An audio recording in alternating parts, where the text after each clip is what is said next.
Our webinar is focused on common sense strategies for insect pests in healthcare facilities. It's part of the IPM in Healthcare Facilities project of Maryland Pesticide Education Network, where our goal is to promote defined integrated pest management, or IPM, to reduce pesticide use and impacts in Maryland healthcare facilities to protect high-risk populations. We've been working with Maryland healthcare facilities since 2006, providing pro bono, so free consultation and educational services to reach our goals.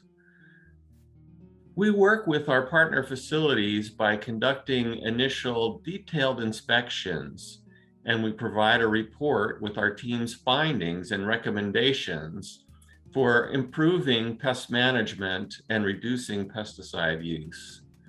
We also provide a bi-monthly newsletter and review your pest control contractor log reports on a quarterly basis, and then provide ongoing consultation as needed for challenging issues. So we work with hospitals because we have vulnerable groups in hospitals, people with compromised immune systems, infants and children, and so forth. Very important to protect this population from the impacts of pesticides and from pests. And we promote a defined approach, which is a systems approach and a strategy that really focuses on why is the pest problem there and resolving that underlying cause rather than simply treating symptoms with pesticides. So today we're focusing on insect pests, and insect pests are not just a nuisance. Insects can have profound health consequences. While we have hundreds of thousands of different species of insects, and most of them are very beneficial, we do have some species that are a problem. Most people don't realize that exposure to cockroaches and dust mites, and mice for that matter, can cause asthma or trigger asthma attacks. And asthma is at epidemic levels in the US, with nearly 10% of children suffering from asthma. Insects can also carry disease and contaminate food and give people foodborne illness by spreading those pathogens around. And they've got tremendous reproductive capacity. So you can't let them get started because they can reproduce to very large numbers in a short time. Some pests can inflict a venomous bite. So we have fire ants and we have stinging bees and wasps. And many people are allergic to that venom and it can cause a life-threatening reaction. Horse mosquitoes can carry disease and ticks as well. Ticks aren't insects, but they're often addressed with insects. And we have multiple diseases that our species of mosquitoes and ticks in the US carry. We also are concerned about pesticides, of course. So accidental or inappropriate exposure can cause harmful effects. Acute effects happen right away, so you get exposed and you get sick. Chronic effects can include cancer, which may occur after many low-dose exposures to some chemicals over time. And then there are also delayed effects, which are acute, but occur as a result of multiple exposures and usually after 24 hours from the last exposure. So we want to avoid pesticide use, and one of the approaches that we use in IPM is to learn about our pests and what conditions favor their presence and problems, and then address those conditions.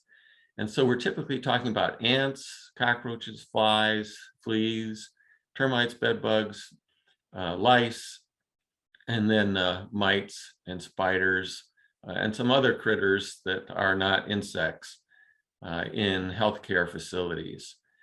So this is the list. And then within this list, there's a lot more detail. So we have several species of ants that we're concerned about.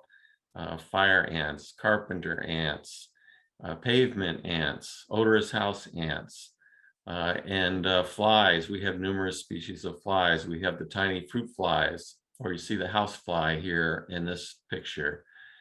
So these are our broad groups. And then within those groups, we have multiple species that we're concerned about. They all have different behaviors and habitats.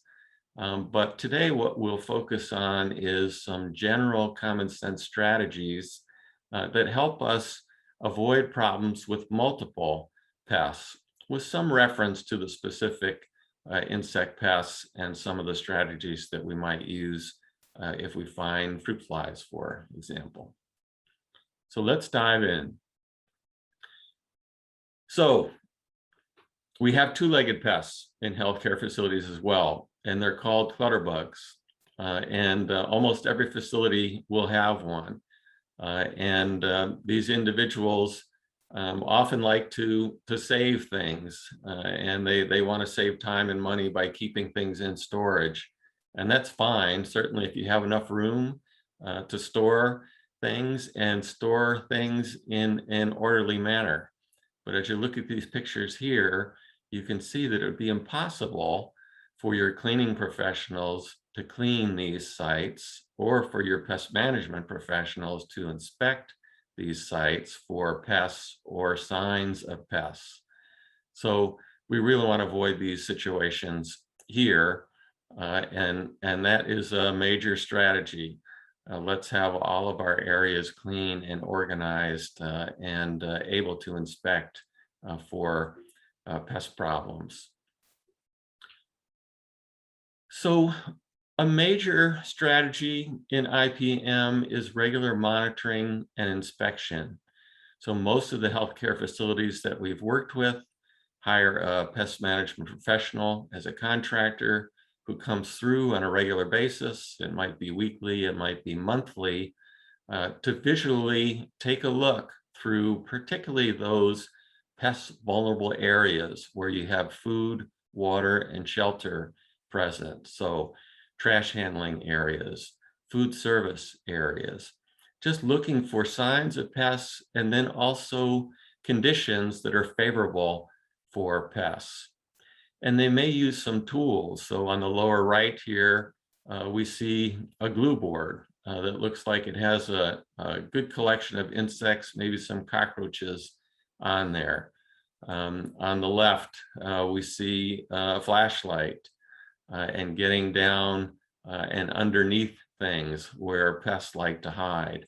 The picture in the center shows a couple of monitoring traps that look like light fixtures.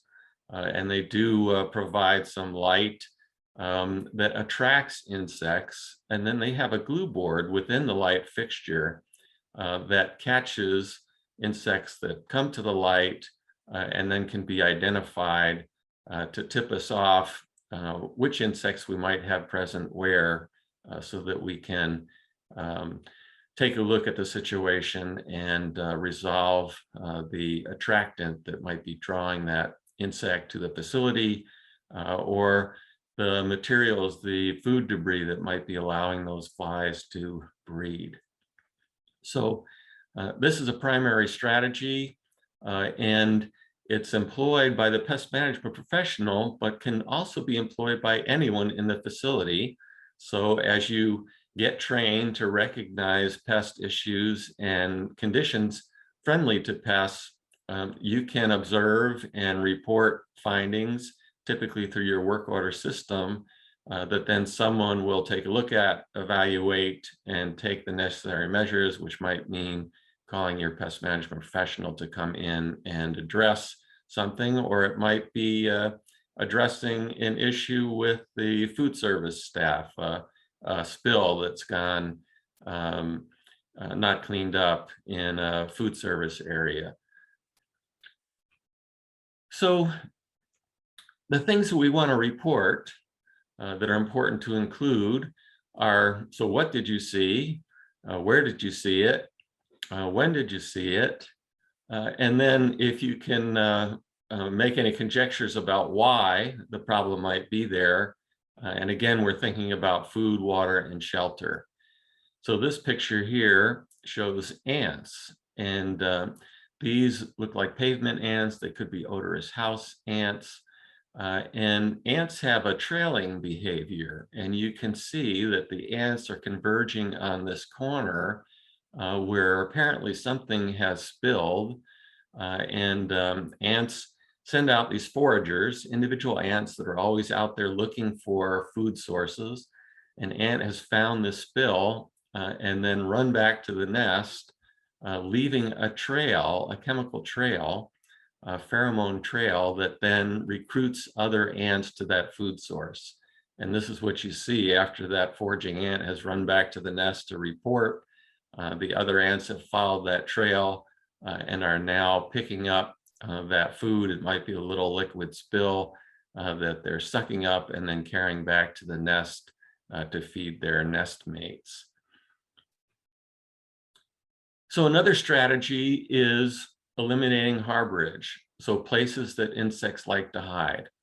I always say, think about if you go out in the forest and your job is to find some insects, what's one of the things that you would typically do? Well, you would start turning over rocks and logs, and you would uncover lots of insects, mites, centipedes, other organisms living in that high humidity environment underneath that rock or piece of wood.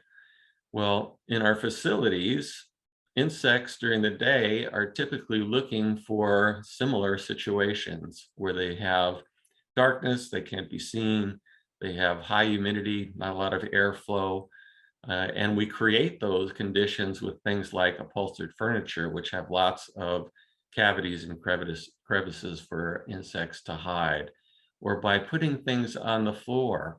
So the overturned milk crates is often a strategy when we run out of shelf space. And unfortunately, that creates great habitat for insects and even rodents to hang out during the day. And then they come out at night and look for food sources. Cardboard boxes are an issue as well, particularly cardboard boxes containing food can be harborage for insects. So we like to see in the upper right there, we have a wire rack shelving unit, and the wires are great for shelves because they allow things that spill to fall to the floor and get cleaned. And you see there's good clearance on that bottom shelf on that wire rack. So when someone's inspecting and they're down there on the floor with their flashlight, they can see what's going on underneath there. That's not the case with the milk crates. Or this shelf unit on the left. Again, it's got slots so things can fall through if they spill on that shelf, and there's plenty of clearance to see what's going on underneath. So I mentioned cardboard. So one of the things that happens, one of the ways that facilities and homes for that matter get infested with German cockroaches is that they come in on cardboard boxes. So they're coming from a warehouse with lots of products stored in there from lots of different vendors. They're carried in the truck and then they're delivered to the hospital. And sometimes you can get live cockroaches in those cardboard boxes, or cockroach egg cases where you might get 30 to 50 cockroaches hatching out from a single egg case that's been deposited in a cardboard box. And then all of a sudden you've got an infestation in your facility. So we always recommend that when product comes in, it's taken out of the cardboard goes out immediately to recycling, and you have a situation like you have on the right, where there's cardboard is minimal, and that chance of bringing an infestation into your facility is also minimal. So other breeding situations, and we talked about mosquitoes and the disease risk that they bring, and they can develop from eggs to adults in less than a week in the summer when we have warm temperatures. So any standing water that's around for more than a couple of days is problematic. Adult mosquitoes will feed on an animal. The female gets this blood meal, produces eggs. She will deposit her eggs often in a place that will get wet at some point. It rains, that area, like here, a clogged catch basin gets wet. The eggs hatch, the larvae live in that water, and then within just a few days, they pupate, just like a moth or a caterpillar will develop into an adult by creating a cocoon. These mosquitoes create their own cocoon. It's called the pupal case. And then the adults will emerge from that pupal case within a day or two. So just a puddle like this that's there for 2 or 3 days can create a population of mosquitoes that then is looking for hosts, and people in your healthcare facility may be particularly vulnerable. They may not be conscious, they may be asleep, and they get bit by a mosquito and then all of a sudden have an illness that they've contracted at your facility. So access is another big issue, access to your facility. We talked about cardboard boxes and how they can bring in insects. Well, one of the most critical access points in any facility is exterior doors. And you can see in the upper left there, the revolving door. There are very large gaps underneath the door. In that rolling door there, you can see a large gap there. And there was an experiment done in Florida in a school system where they took one school district and they put good door seals on all the exterior doors, and they reduced the pest complaints by 65% just by doing that. So it's extremely important. And when you think about it, if I'm an insect or that hole underneath that revolving door is large enough for a mouse, and I'm walking along outside the facility, I might have flown to the facility at night when there was a light above the door. I dropped to the ground and I'm hanging out there, and all of a sudden I smell food smells coming out through the scab and warm temperatures. If it's cool outside, and it draws me right in through that gap and into the facility. And then once in the facility, I might be taking advantage of a hole in that suspended ceiling, for example, to hang out during the day and then come out at night to feed. We see a picture of a drain there, and I'll talk some more about drains, about both access. So insects, American cockroaches, Oriental cockroaches might be living in the sewer and can get access to your facility through the drains. Rats can also get access through drains. And here we see a drain cover that's been damaged. It's no longer complete and no longer prevents rat access into the facility, for example. Lower right, we find this situation often in outbuildings, mechanical areas, garages, trash handling, where there's a huge harborage that can attract things like possums or raccoons or feral cats. Well, what does that have to do with insects? These animals can bring fleas with them. And often when we have a problem with fleas in a facility, it could be a patient, a staff person bringing them in from home, but most often it's a wild animal that might be living underneath, in a crawl space, and has a large population of fleas living there that then the fleas are looking for more hosts and are able to get through the tiniest of spaces up into the facility. So some strategies here, keep plants near buildings pruned away from the building. If you want to keep squirrels from jumping from trees to a facility, that's got to be 10 feet away. You want the branches trimmed 10 feet away. Ants also will use trees to get onto the facility. What happens is in the spring, there's lots of new growth. There are aphids, which are tiny insects that suck plant sap. They're living on this tender new growth and feeding, and the ants actually tend them like a herd of cows. So they protect those aphids from predators, and they will milk those aphids for the honeydew secretion. So when your car is punctured under a tree, for example, you get these spots on your car, and that's the honeydew, the sweet, sticky substance that aphids secrete dropping onto your car. Well, ants will feed on that substance. Then as the days start to get shorter and that growth hardens off, the aphid colonies die out, but the ants have this feeding route where they're going out to the ends of these branches. And if the vegetation is touching your facility, next thing you know, they're onto your facility and searching for ways to get in and find food sources now that their aphid food source has dried up.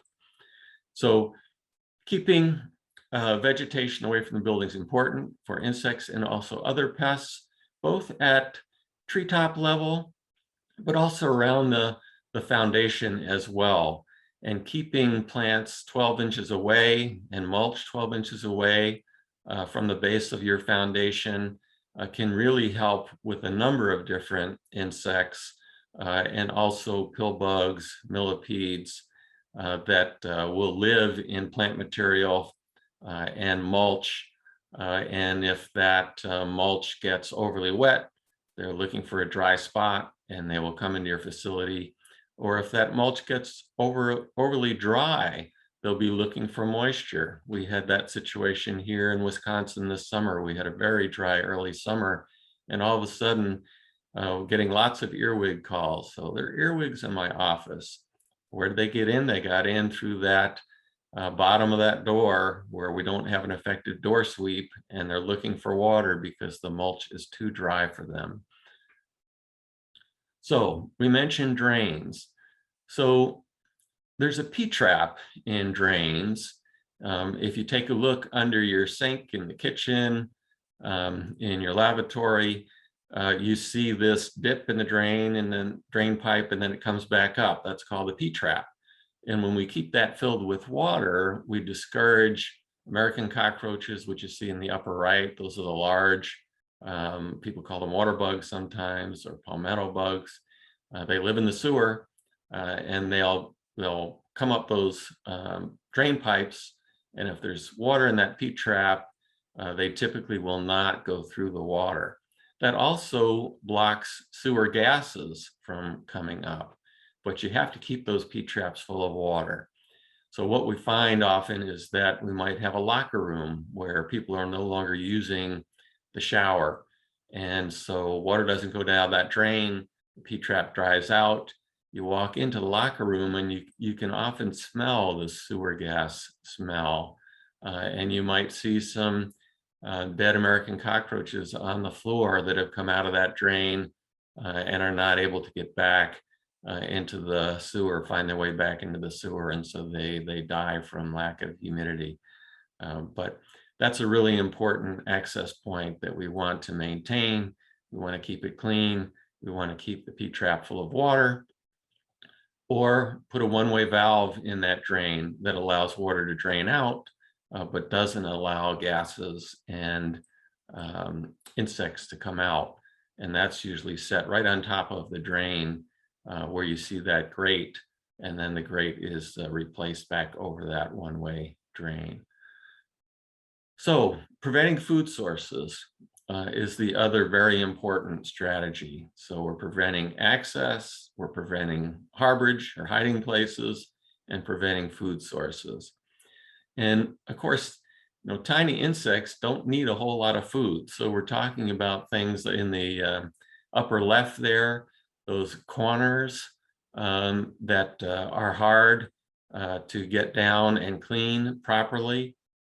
And you can see the grease on the wheels there, and just that grease alone can be enough to support a population of cockroaches. So really important to keep things clean, avoid grease. Drains, as I mentioned, if they're dirty, they can provide food for ants, for cockroaches, for mice, all sorts of pests that we don't want in our hospitals. And often these drains, these floor drains, particularly in a renovated kitchen, might be in a spot that's really tough to get through. And we might not even remember that we've got a drain there when we come through and clean. And then you get this organic matter buildup. You can get pathogens growing in that drain. And then you can get flies laying eggs in there, and flies, ants, cockroaches visiting that drain to feed and then depositing those pathogens on our food preparation surfaces and on food. Very important to keep drains clean. And of course, this trash handling area is a real mess.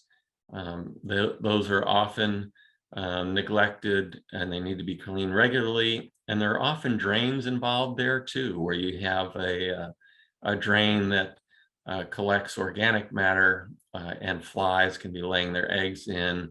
And then, of course, those eggs turn into maggots. The maggots are feeding on that decaying debris in the drain, and they pupate just like mosquitoes, and then come out as adult flies in your facility.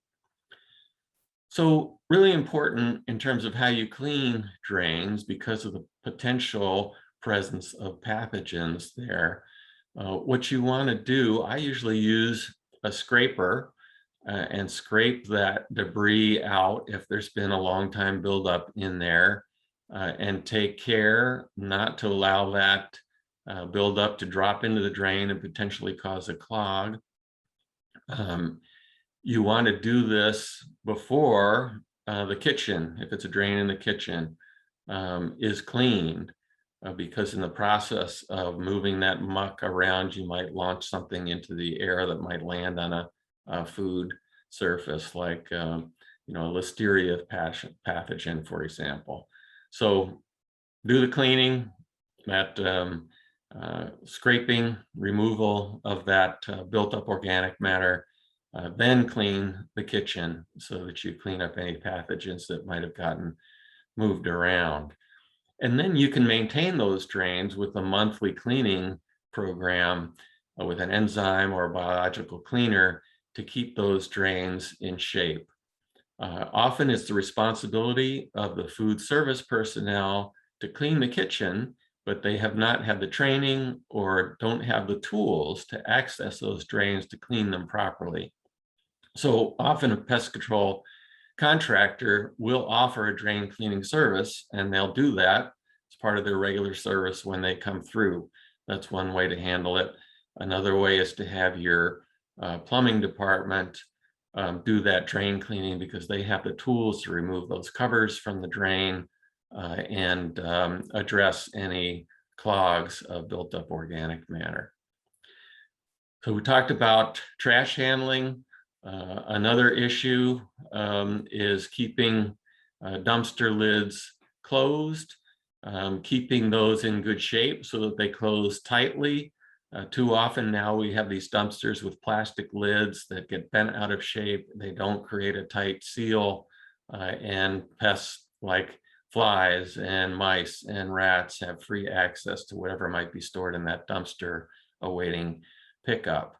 Another good strategy is to put the dumpsters away from building entryways, at least 30 to 50 feet away, so that as insects are attracted to that dumpster, they don't enter your facility every time the door is open. You've got your dumpster right outside your door, you're much more likely to get flies and bees in the building than if you keep it further away. You want to put that dumpster on a hard surface that can be cleaned, rather than on dirt or gravel where things can accumulate and it's very difficult to clean. So overflowing dumpsters very common issue, particularly when there's a big clean out. Need to arrange extra dumpsters for things like that, or an extra pickup so that you're not providing food sources and attracting insects and rodents to your facility. So cleaning equipment, really important to keep that clean. So if you think about it, you're mopping, you're sweeping, and whatever you're cleaning up, particles get caught in your cleaning equipment.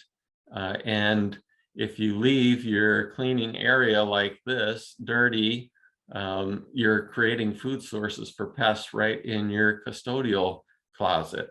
So we want to be sure that we keep the cleaning tools clean, that they're hung up to dry away from the wall where they won't be creating mold on the wall.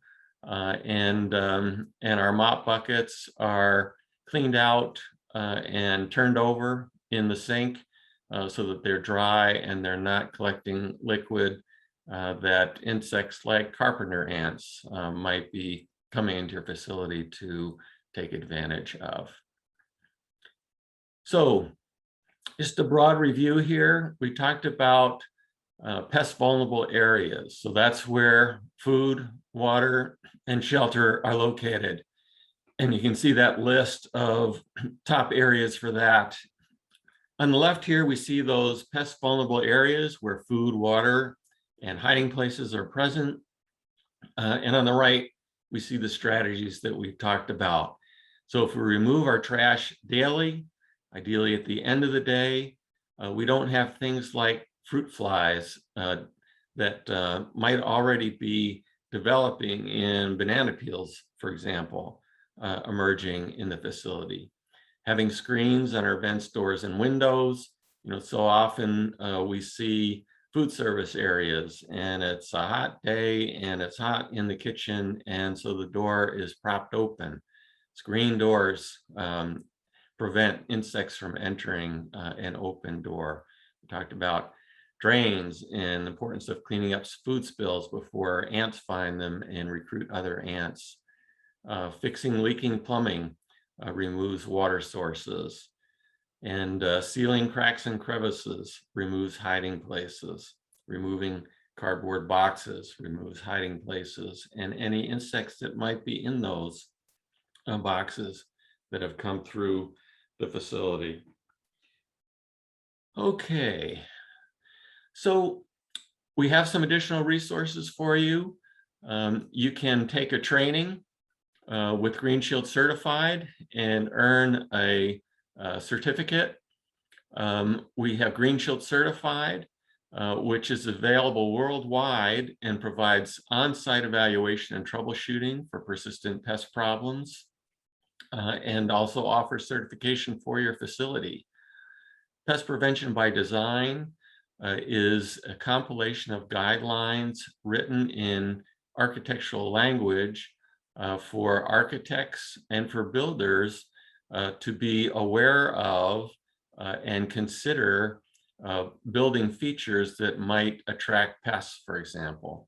So it includes a list of do's and don'ts for avoiding creating pigeon roosts on your facility, for example, or preventing insects from entering through gaps under doors or seams, say, between the building structure and the foundation that it sits upon.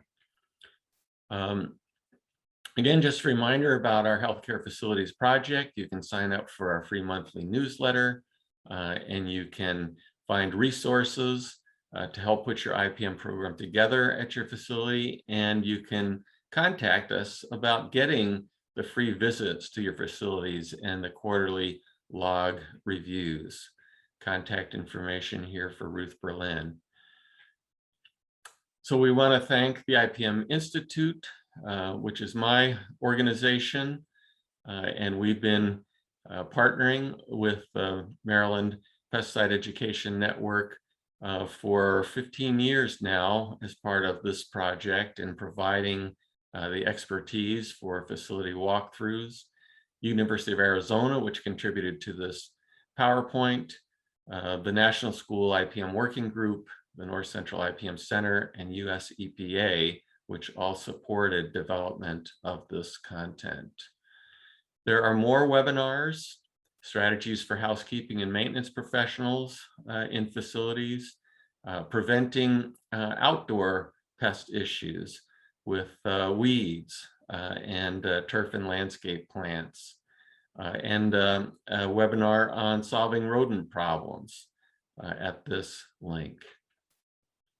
So questions, please send any questions that you have after viewing this PowerPoint at this URL, and we will get back to them in just a few days.